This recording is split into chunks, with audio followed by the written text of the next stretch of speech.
Level 1. The new hire. The alarm goes off at 6:45, and for exactly 3 seconds you forget where you are in your life.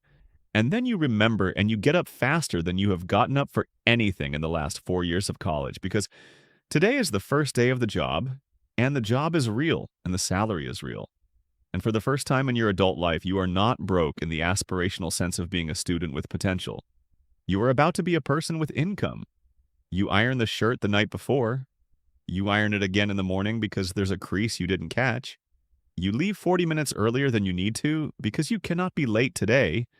Not today, not the first day, so you end up sitting in your car in the parking garage for 22 minutes, listening to the radio because you are so early the building isn't even fully unlocked yet.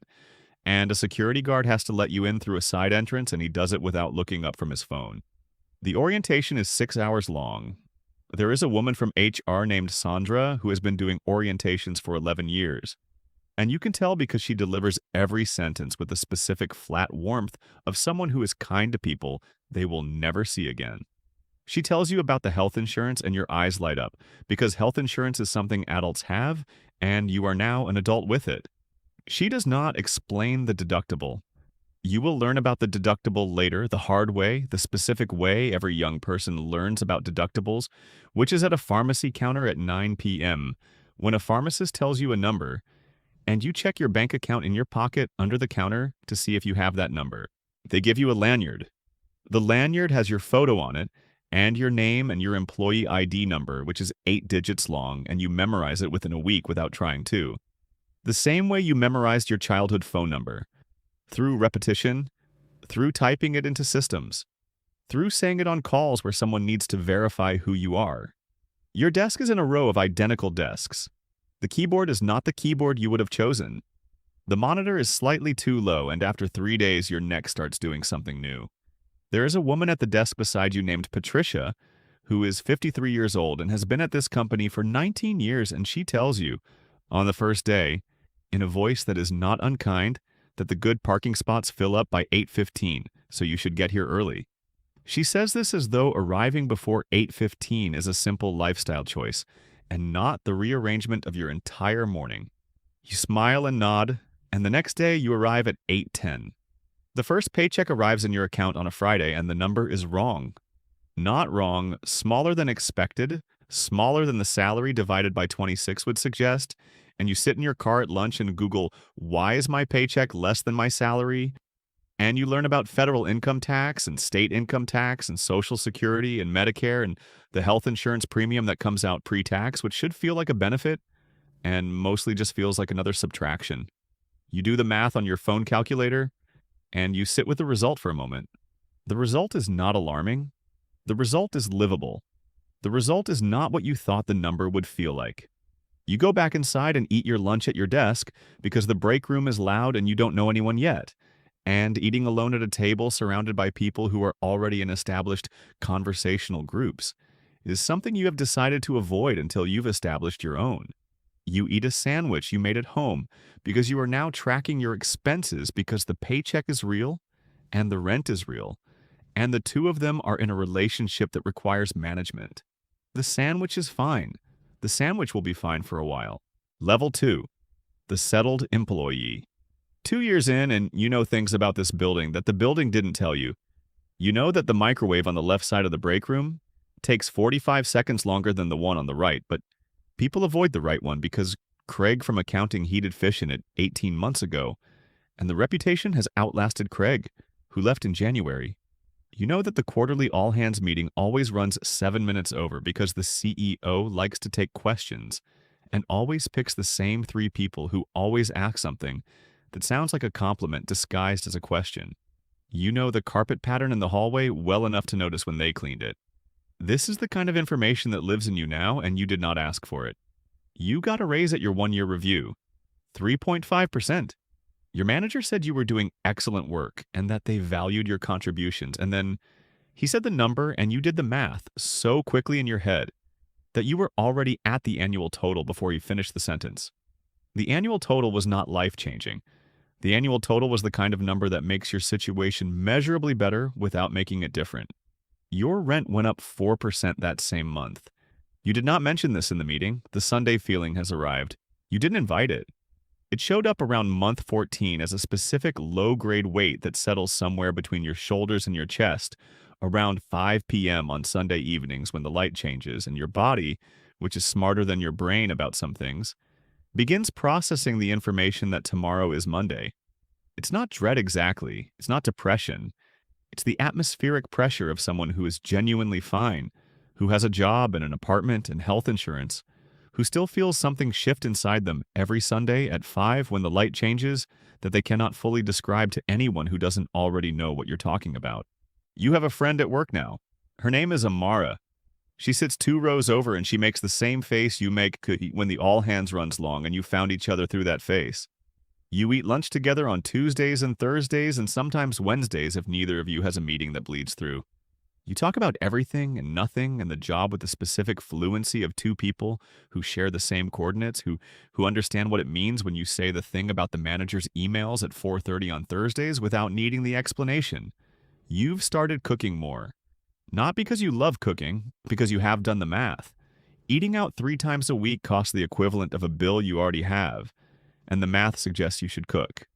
You stand in the kitchen on Sunday afternoons and portion food into containers for the week, and you close the fridge and you go watch television, and the week begins, and the weekends, and the next Sunday you do it again, and the containers are in the same drawer and the routine is the same. And this is stability. This is what stability looks like from inside it.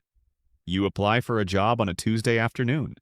You get through the resume upload, and you open the cover letter field, and you look at the blank white box for a moment, and then you close the tab. You tell yourself you're not ready. You are probably ready. The tab is closed. By the end of year 2, your body wakes up at 6:42. You haven't set a second alarm in 4 months. The alarm goes off at 6:45 and you are already technically awake, and this feels like something and you are not sure if it's efficiency or something else.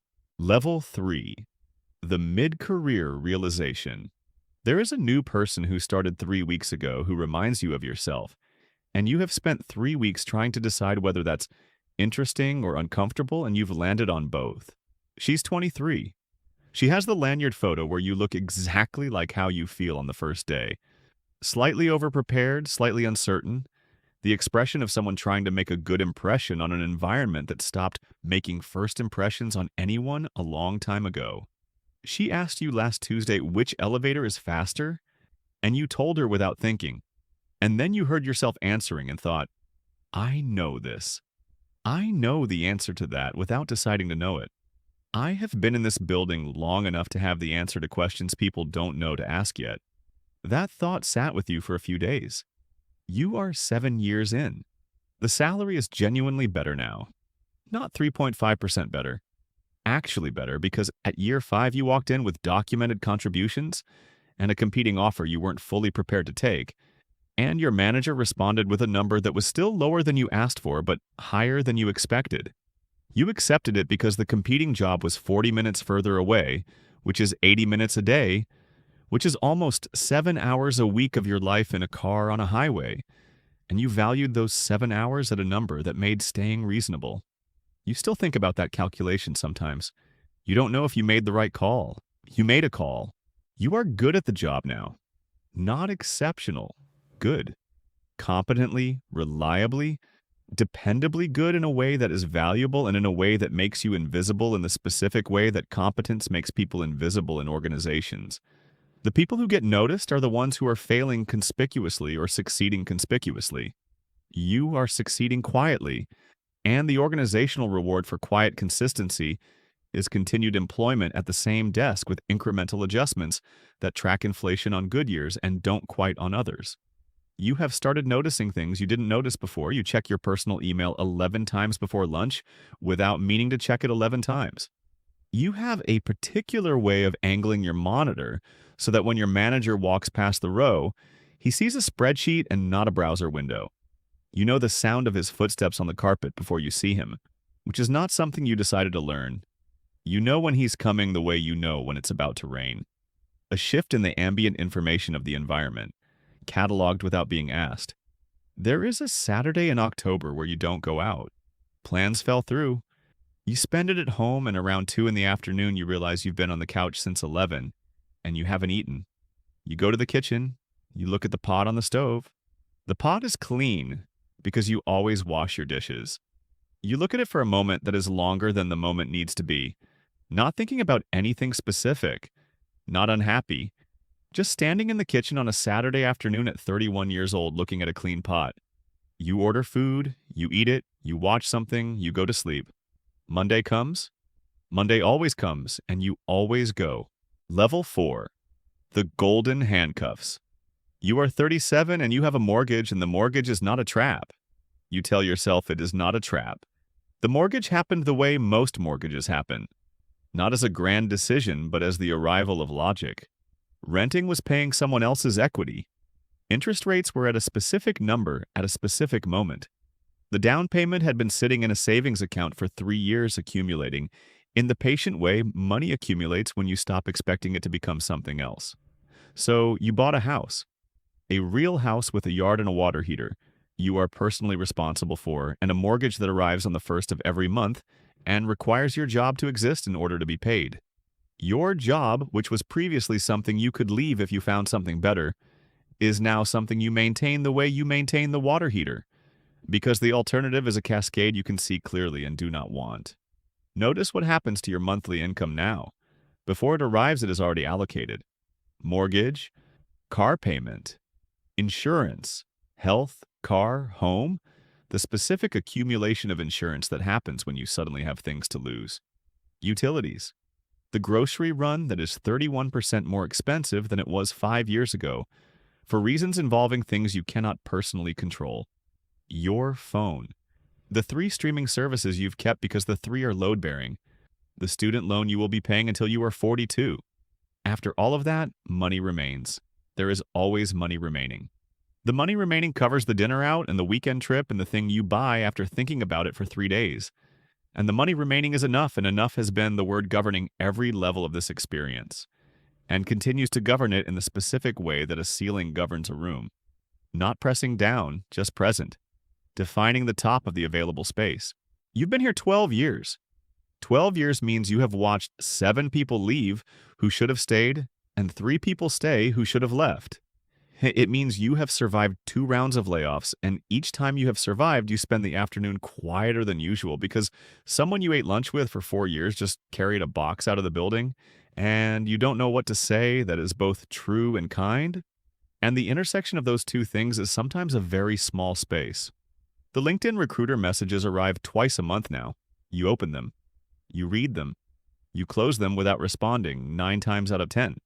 The 10th time you had a conversation that became an interview that became an offer with more money and a better title, and you made a spreadsheet comparing the 2 situations with columns for salary and commute and health insurance and 401k match and vacation days, and you stayed. You stayed because the timing wasn't right. You stayed because you're in the middle of something at work. You stayed because your body knows where the fast elevator is, and switching elevators at 37 is harder than it sounds, and you know this is not an entirely rational reason, and you stayed anyway. The retirement account has a number in it now. A significant number.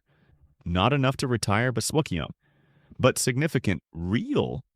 A number that would have seemed fictional to the 23-year-old sitting in the parking garage for 22 minutes on the first day. You open the retirement calculator on the app, and you move the sliders, and if you contribute the same amount, and the market does what the projected rate suggests, and you retire at 62, the number becomes a different number. A number that means something. 62 is 15 years away. The alarm is at 6:45. Level 5. The long game. You are 46 and your body wakes up at 6:42 every morning, whether you need it to or not. You have been at this company for 21 years. 21 years means you are the building. Not the company, Tawud, the building. You know where the bodies are in the organizational sense and the institutional sense. You know why the system works the way it works because you were there when someone decided it should work that way. You know which members of the leadership team are genuinely capable and which ones are performing capability in a way that works because their teams are the ones producing the results that get attributed upward. Nobody hired you to know these things. You know them because 21 years of paying attention inside a single building will teach you things that no degree covers and no onboarding explains. You have a team of 11 people. The youngest is 24. She asked you last month which bathroom on the third floor was quieter, and you told her immediately without thinking, and she wrote it down in her phone like it was information she intended to keep. You watched her write it down. You didn't say anything, but you thought about the security guard who let you in through the side entrance on your first day without looking up from his phone, and you thought about how long it takes to become someone who knows which bathroom is quieter and what that knowledge costs. The retirement calculator says 9 more years if you keep the contributions where they are, and the market does what the projected rate suggests. You have checked this calculation 43 times. The number is always 9. You move the slider slightly, and sometimes it's 8. You have not told anyone at work that you check this. You keep it in the same private cabinet as the calculation you made about the 40-minute commute at year 7 and the spreadsheet you made when you turned down the offer at year 12. The cabinet is full. The cabinet is not a record of regret. It's a record of a person who made decisions with the information they had at the time and then lived inside those decisions. You stood in the kitchen on a Wednesday night last month. Your partner was working late. The kids were out, the older one at practice, the younger one at a friend's house. The house was quiet in the specific way houses are only quiet when you are the only person in them. You were making pasta just for yourself, just this one night. The water wasn't boiling yet. You looked at the pot on the stove. The pot was clean. The pot is always clean because you wash your dishes. You stood there looking at the pot for a moment that lasted longer than boiling water requires, and the moment wasn't sad, and it wasn't dramatic, and it wasn't a breakdown. It was a person at 46 years old standing in their kitchen on a Wednesday night looking at a pot of water that was not yet boiling and thinking nothing in particular and everything at once. The water boiled. You put the pasta in. You ate it standing at the counter because you were the only person home, and sitting at the table alone felt like staging a scene for an audience that wasn't there. The pasta was fine. The alarm is at 6:45. It has been at 6:45 for 21 years. In 9 years, if the sliders stay where they are and the market does what the projected rate suggests, you will wake up at whatever time your body wakes up and the morning will be yours. The coffee will be slow. The house will be quiet in the good way. You will have built that morning one Monday at a time for 30 years, and the morning will be worth what it cost. 9 years. The pasta was fine.